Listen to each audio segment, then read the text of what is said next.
barbecue making in a regional park.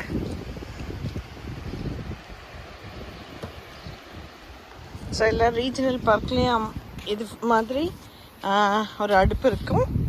So அதில் வந்து இங்கே பார்த்தீங்கன்னா அங்கேயே கேஸ் சப்ளையும் இருக்கும் கீழே. அது எல்லாமே செக்யூர்டு அண்ட் லாக்டு.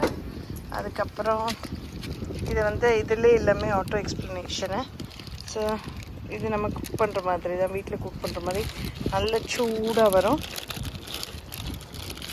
பார்த்திங்கன்னா இதான் பாபிக்கு போடுறோம்.